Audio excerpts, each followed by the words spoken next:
here's what I'll say. Ant is the most athletically skilled player in the game.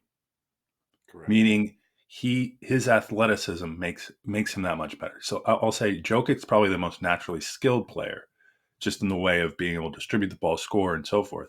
But Ant is so athletic. His legend's only going to grow. If he takes out the Lakers in 5, like everyone saw the inverse on that one. So he's got to be that guy, because I haven't seen anyone else in the playoffs be that guy in the way that Ant has for his team. Ant's taking over. We didn't know how this Julius Randle experiment was going to work. It did look good early after the trade, but he's figured out how to blend in with the offense and make it work. And I really think it's a numbers game. The Timberwolves have more margin of error. You know, when you're playing 8 or 9 guys and one guy has an off game, you're kind of okay when you have the depth. The Lakers really don't have the depth.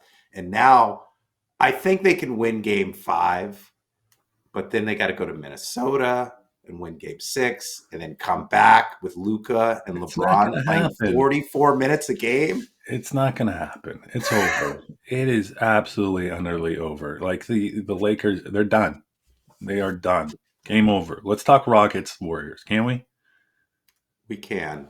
One last thing and we'll close it out. So I watched this movie Sinners. It's Ryan Coogler's new movie with Michael B. Jordan and Haley Steinfeld. It's a horror movie. It's about vampires. And vampires are fictional characters that suck the living blood out of humans.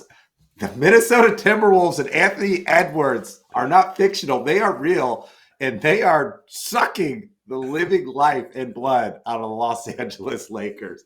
And this is a horror movie if the Lakers lose this early with Luka after the trade. Is there a horror movie where the individuals give up tummy aches? Great analogy, because you're right. The Lakers are done. They're kaput. You're right. They might win one at Lakers, or they're at home and so forth. If they don't, then extremely questionable moving forward, right? Yeah. Like, can this team even win? What do you do without LeBron? Luka's not that good. Luka needs to get in shape. Like, there's a ton of questions in the offseason if you're the Lakers. Got to add pieces. Got to add pieces. We go to the Warriors next? Yeah, let's go Warriors. Warriors. Playoff Jimmy. You got those little bottles? Come out and play. Great song. Jimmy returns. That was a horror movie too. Was it? No. Yeah, go look it up. Warriors is not a horror movie. They came out horror movie. That clip is from a horror movie. Check it out. No, it's from the movie Warriors. Isn't that a horror movie? No, it's not a horror movie. It's a setting of like underground gangs coming at and beating up each other. And Warriors are this underdeveloped kind of little gang that comes out and they band together and do all sorts of awesome stuff. Okay. Warriors come out and that's what they're doing. The Warriors are coming out to play. Jimmy has been huge. You forget playoff Jimmy and what he did for Miami. And now he's coupled with Steph. And they looked at the Warriors. Here's the thing. The Rockets are too young. Just too young. Too young. Jalen Green, I'd love to see his trajectory. Do you think he's like Ant? Or is he going to be... Where does he fit in kind of the star paradigm moving forward? Because he's good. He's good. And you got Alperen's good. Here's my trouble with Jalen Green. Normally when you're a star and you're headed in the right direction to stardom and taking the next step, you're not on the bench in a crunch time situation. And it just seems like there's time in, time again where he's on the bench. We might be seeing the peak of him being a star. I think he'll be a good player, but I think he's more of a 1B than a 1A, right? Because your 1A is out on the court. Like, Anthony Edwards is not going to be taken off the court at any point in time because he can create for others, he can score, and he can play defense. Jalen Green, if he's humming, he's humming. But if he's not really doing anything to help the team win. I'm going to defend Jalen Green a little bit here. Do it. Jalen Green was young. I think he played on the G League, right? And was drafted out of the G League. And I think he played in the G League at the age of 18. correct? If I'm correct, right? So Yeah. he's 2 years removed, I believe. So that puts him at 20, 21, probably at the most. Ant's 24. Give Jalen 3 more years. I'm not saying he's Ant, Okay. but I'm saying he's a lot better than, like, think back to you at 21. I'm not making the smartest decisions.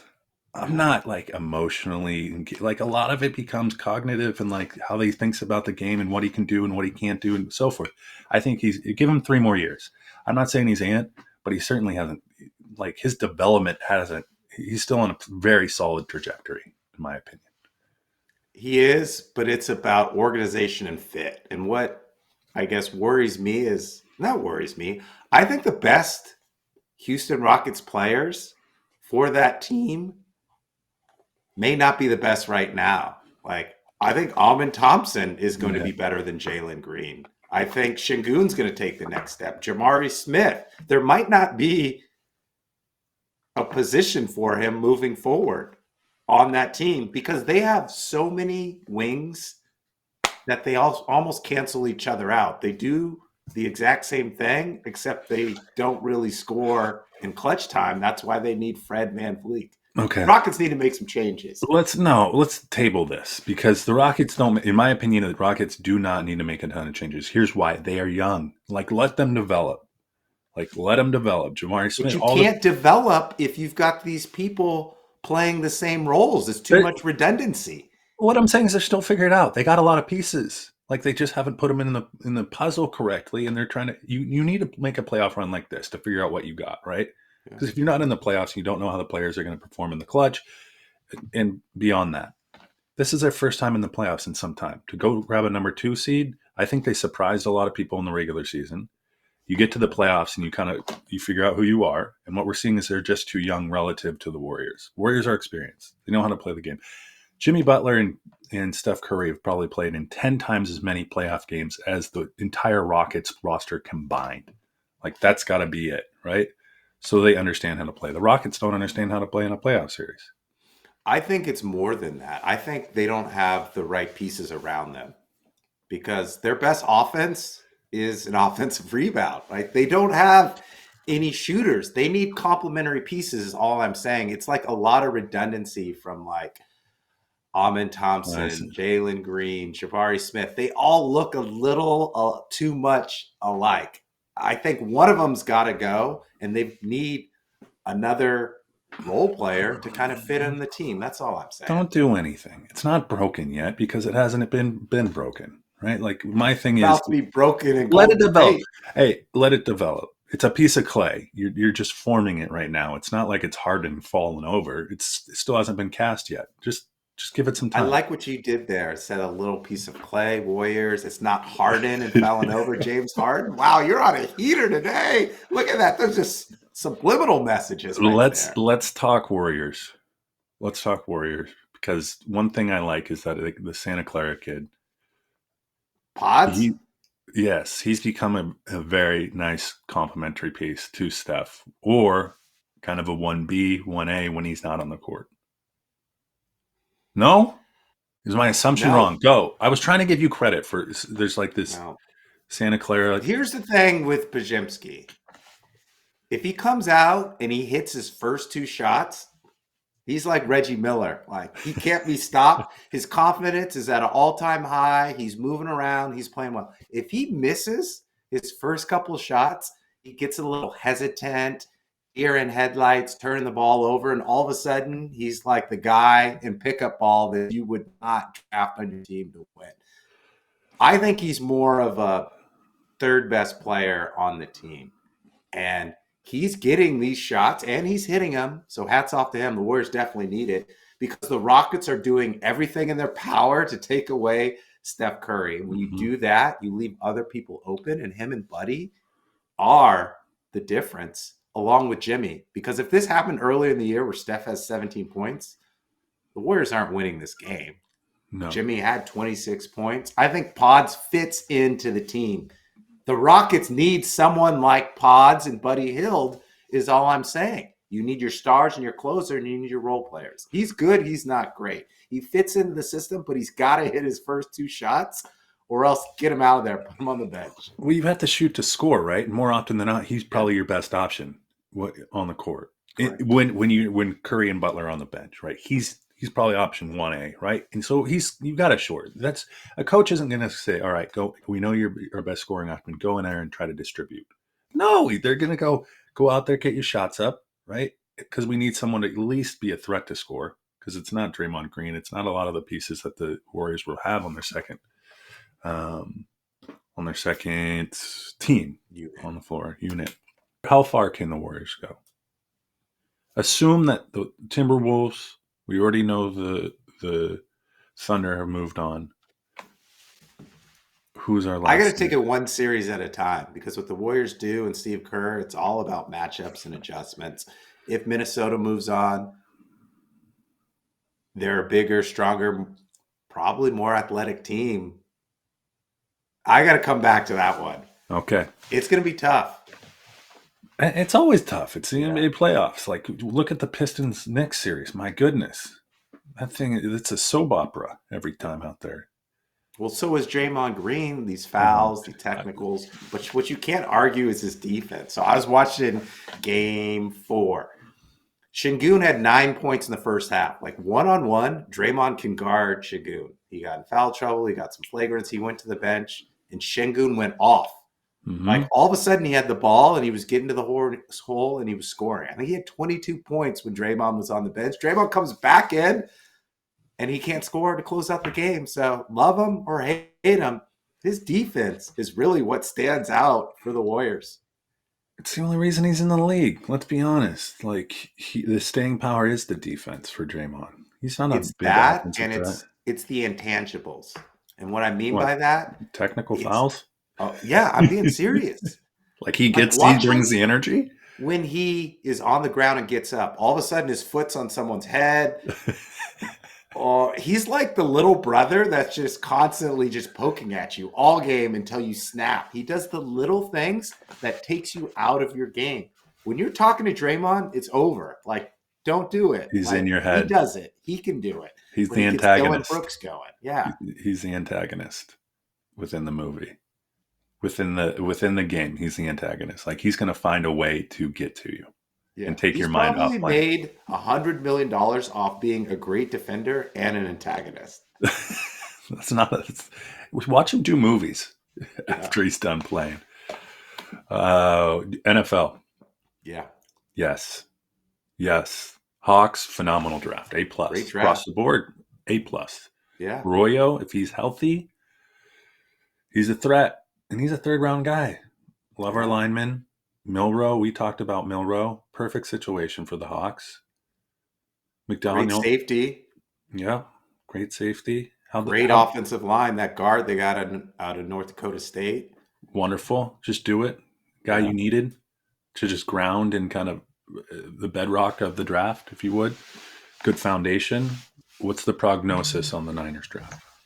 Great draft.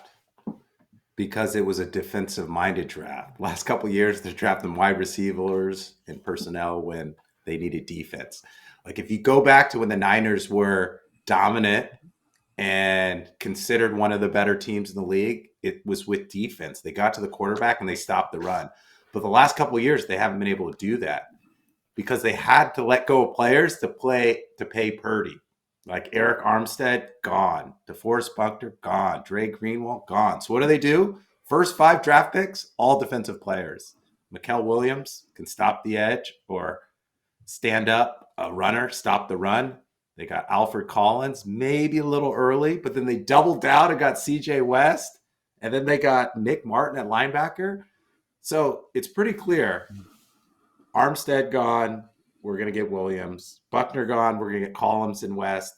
Greenwald gone. We're going to get Nick Martin. So I think they did the right thing drafting defensive players because that's the way they win is with physical football. And they get to the quarterback and they stop the run. Can we talk about something? I saw an article and I thought I want your take on it. So they looked at where all the draft picks are coming from. And I think 60% of them came from the Big Ten. Mm-hmm. And the SEC. Money, money, money, money. But the other part was they looked at the number of draft picks relative to their wins, right? So you had Oregon, of course, 10 draft picks. Ohio State, like 10 as well. Like all these to Texas, kind of probably 8 in and around 8. Tennessee, 4. But then they looked at Arizona State. Guess who Arizona State's lone draftee was? Cam Scattaboo. Cam Scattaboo. And I'm going to get to Rudy Willingham during this kind of dialogue. Rudy Willingham gets Arizona State to the college football playoff with one draft pick.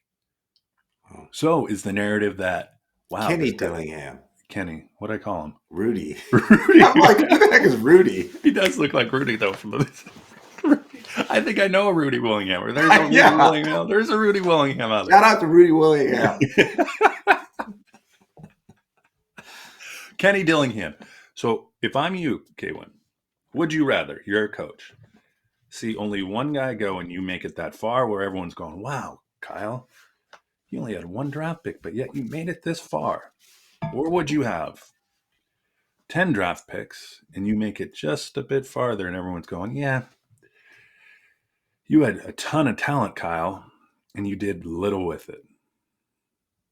What do you want your narrative to be? Like, because you have to think about long-term. Prospects may not come to your school or your program because you're not getting draft picks in. However, your coaching prowess is determined by how much you do with how little you have, right? Some could say that's true. So what do you want? I'm going to spin it either way, right? If we have one draft pick and we get that far, it's like our program's on the rise. We can finally get the top 5 recruits, the 5-star players. We're gonna move on from here. If I've got 11 players I got drafted, we didn't have the right pieces, and you're the right piece to complete the puzzle. Okay, I could see that. Well, hold on. I guess like a Texas or a Georgia, right? They got a lot of players drafted, and their season didn't end up with a national championship. So you come here, you're going to get drafted. You come here, we're going to be in a better position next year. We've got Arch Manning. We got Carson Beck out of here. He was too busy dating TikTok girls. We need you. Okay, at that point, I get you. I can see how the narrative becomes beneficial for you in either side of the argument. At that point, I guess where I'm going with this is, can we see where, like, how many teams in the Big Ten? Probably 6 viable in terms of, like, Washington, Oregon, Indiana was a splash in the pan, but then you have Ohio State, Michigan, so forth, and then SEC is probably a little more, around 10 teams, where 16 teams make up like 60% of the draft. Yeah. And then you got coach. I mean, that becomes like the focal point of scouting. All the kids want to go there because they're producing the NFL teams. And then it's literally like the same 20 teams, either in and around the college football playoff. I'll answer your question. I kind of dodged it. I would rather be an upstart program with only one player getting drafted and going that far. So I'd rather be Arizona State than being a blue blood traditional powerhouse that has 11 go and you don't win because that time is ticking on your job, right? Like when you are at Georgia, you're at Ohio State, you're at Michigan, and you're not winning or in the national championship game, time might not be on your side. The expectations, right? Yeah. Back to the draft. Give me your guy that's he's an under promise, over deliver. And then give me your guy that got drafted too high. You're going to like this. Torrey Horton out of Colorado State, drafted by the Seahawks. I think he's going to be a starter, and he's going to be their number 3 receiver, and he's going to do well. Wow. Why?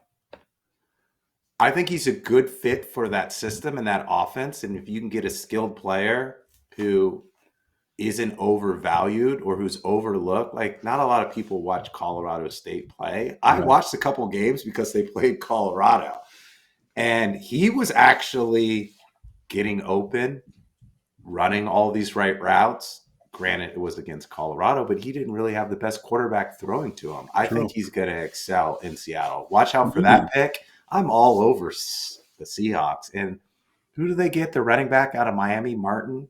Yeah. The 7th round. He's pretty good, too. He's a big boy. Yeah. Yeah. Okay, I like your answers. I feel like I should respond in the same way around the Niners, but I can't. No, you don't. I can't. To see Mr. Doble, it's Brian Doble, right? Did I get that right? Dable. Or is it? It's Rudy Dable. Is it Rudy Dable? But to see him so excited for Jackson Dart, I can't with it. I hope they take a picture of him just looking like they made the move of the century to come up and get Jackson Dart. Like it's going to be so amazing where all these they sit around and they boo and Russ. And all of a sudden, Jackson comes in and throws 3 interceptions, and he never sees the field again. Like, I cannot wait. The Giants organization, I wouldn't say it's on par with the Browns, but gosh, they see way too much into thinking that they have all the right moves when if you believe you have all the right moves and you're the only one that believes that you have all the right moves, it's probably the wrong move. You probably don't have all the right moves. Exactly. Especially with where they've gone in their quarterback history. Yeah. But I cannot wait for Russ to throw 2 interceptions in a game, and then all of a sudden it's Jackson Dart. We got to get Jackson in. Got to get Jackson in. Cam Scatterbo going in the 4th round, though. To the Giants. On the other side, Cam Scatterbo coming in. Who do you have in the backfield if you're the Giants? Tracy? Yeah. Tyron Tracy? Complimentary? Tyron Tracy had issues fumbling the ball, so if he can't clean that up, we might see Scatterbo in there. Scatterbo, man, if I'm a Giants fan, you got to get a Scatterbo jersey, don't you? Yeah. Or Dart. Dart's pretty good. I would love it if it was Tommy DeVito behind center and Scatterbo behind DeVito. That would be a team. That would be a Netflix show. That would be a team. Pete Carroll loves to run the ball. The only person who loves to run the ball more than Pete Carroll is Chip Kelly, the offensive coordinator. Yep. And the Raiders were last in rushing yards last year. I think 1,300. Alexander Madison led the team with 420 yards. Yeah, Jeanty is going to slide right in. He's going to help Geno because Geno is better when he has a running back and there's play action. But more importantly, I've got Jeanty high on my fantasy football board. I don't know where he is, but I'm drafted 1 or 2 rounds before that because he is going to eat, especially if it's a dynasty league. Jeanty is going to be a beast in the NFL. Playing under Pete Carroll, are we seeing Marshawn Lynch, but more athletic? That is an appropriate analogy, I think. I think, yes, Jeanty can be synonymous with Marshawn. And you're right. Like, you don't want to go into especially if you're Chip Kelly, the system needs to be grounded around the ground game. And to go get a rookie that you know is going to be able to listen, he's not going to go for 100 and 150 for his second game. But as soon as he figures out the scheme and cuts and blocks and so forth, he did come out. So I like Jeanty. He came out with a little message to all the GMs or whatever. We're playing tackle football. Draft the guy that can't get tackled, I think was his message. Right? Pretty good message. Pretty succinct. And it worked. The Raiders drafted him. But it's, you're not playing the New Mexico Lobos, buddy. There's a little bit difference. The blocking schemes and everything that's got to happen up front. We'll see what the offensive line has been putrid for the Raiders. Putrid. Yeah. So I don't know. Which brings me to my next point. They drafted 2 offensive linemen back to back, I think, in the 3rd round.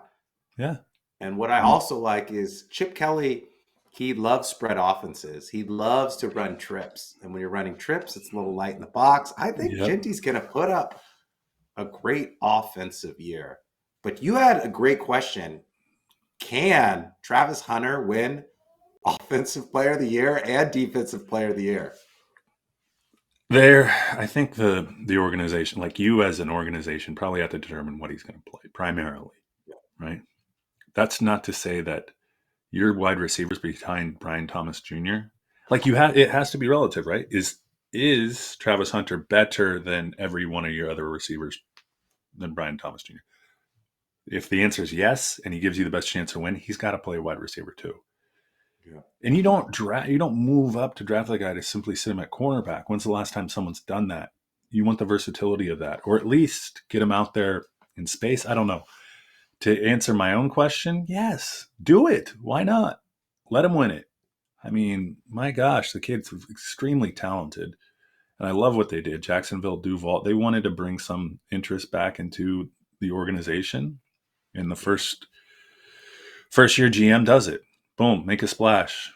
Go draft You probably know the how best athlete. Taysom Hill is a specialist. Bring him in certain packages, red zone. I think we're going to see Travis Hunter. We're going to bring him in certain packages. He could be a decoy. He could get the ball. If it was me, I would play him predominantly on the defensive side of the ball because I think he can really become a shutdown corner. But since you draft him so high, you got to give him some sets, some offensive packages where he can do something. I would love to see him. Last year, Ben Johnson, Dan Campbell's offense. Could you imagine Travis Hunter, what they would scheme up for him? I mean, just to see what they do. Like if you watch the Lions, there's 3 to 5 plays specific for Jameson Williams. Like that they run just because if it's speed, elusiveness, get him in space. But yeah, Travis Hunter, there's got to be that same kind of mindset of like, okay, probably it's score dependent or whatever. But either way, Travis Hunter, he's going to have a tough time offensive player of the year because I think Jeanty's going to get every opportunity not to win that. But defensive player of the year, and then Abdul Carter on the other side, to be seen. Yeah, you're true. I'd take get out of here. I'd take Jeanty in the first round of the NFL or with fantasy. See, you didn't say anything earlier. I didn't know if I would take him. As I think through this, we're in the same league, and I don't know if you wanted to give me. No, why not? Why not? Maybe not first round. In our league, you got to go quarterback, but second or third. I mean, I might get him on the 11th, 12th pick or on the swing back. Sure. In the swoop, yep. All right, let's get out of here. At Big Ben K1 _ on all your social media, Instagram, Threads, TikTok, X, wherever you're getting your social media, and also wherever you're getting your podcast, whether that's Spotify, which is my preferred, Amazon podcasts. Are we in our iHeart? Yeah, we're everywhere. We're everywhere. It doesn't matter. Just find us, comment, 5 stars, reviews, keep it going. How many episodes have we done? Can we get an episode check? I think we're at like 600. Like, yeah, a lot of content out there. A lot. Woo! Let's mine it. Let's get some sort of machine learning and just create the ultimate episode. The laughs, ultimate highlight reel. The laughs, the analogies, the phenomenal bits, the best takes. Probably be 10 minutes long, but we could do it. Should we send it to like ESPN or we should Barstool? At this rate? Listen, with media going the way it's going, I went to an AFL Arena Football League football game, and they had live TV going. On what medium, I don't know, or modality, but my goodness, there's enough personalities out there. We're good enough, in my opinion, personalities that we got to find a niche, though. Maybe we're the ultimate frisbee, the voice of ultimate frisbee or something. I don't know. I tell everyone we are an and, not an or. You're not going to listen to us or Stephen A, like Pat McAfee or us. You're going to listen to Barstool and us. We're a little sprinkle of delight on top of what you're already listening to. We're an and podcast, not an or. Some personalities. What do we got moving forward? Baseball's going. M's are in first place. Don't say it. Don't believe it. But the M's are in first place. The Angels have tanked like I thought they would. Actually, I thought they'd do okay, but they have tanked. And your Giants in the mix. First place. Woo, baby. Why don't we touch on baseball? Some baseball next week. Well, no, let's not talk about it. Let's not talk about it. We'll just talk about the AL West. We'll talk about the NL West. The Mets are in first place, and Soto is hitting okay too. There's nothing like getting a big contract in a big city, big media market, and you're not producing, but they don't pick on you, the media, because the team's winning. Yeah. That's fair. Neiman, what they win 13-4 yesterday, just smushed. Yeah. Nimino, Rudy Nimino. Nemo, Nemo. Finding Nemo. He had 9 RBIs. My goodness. Cal Raleigh leads the league Sneaky in good. home City runs. Field is one of the best ballparks in all of the country. It does. Has some of the best sushi. I think the only sushi Yeah. I've ever gotten in a ballpark. It's You got and I Shake both Shack like sushi. burgers too. Oof, I remember sushi going and with my Shake Shack. buddy. I think I went with you. We got Shake Shack. You know, they have the calories, Yeah, got yeah, the yeah. fries, got the bacon. It was like 3,000 calories. And I was like, yes, give me some of that Shake Shack. You need extras to burn it off. I got my 5K coming up. You do? Are you actually doing one? Yeah. Congrats. I think I have to. Sub 20. You can do it. Maybe. I'm just going to try to finish. Sub 20. Yeah. You know what? You should give me my Lakers hat. I'm I out of know you were protest. upset No, that you lost, there is a contingency but in that. They had to get out of a the first. bet's a bet. Pay up. I don't want to get you a Lakers hat. You already have a Clips hat. Well, Like you can't have a Lakers. Listen, you made the bet. Pay up. I didn't make the bet with Anthony Davis to go down injured for the rest. Come on.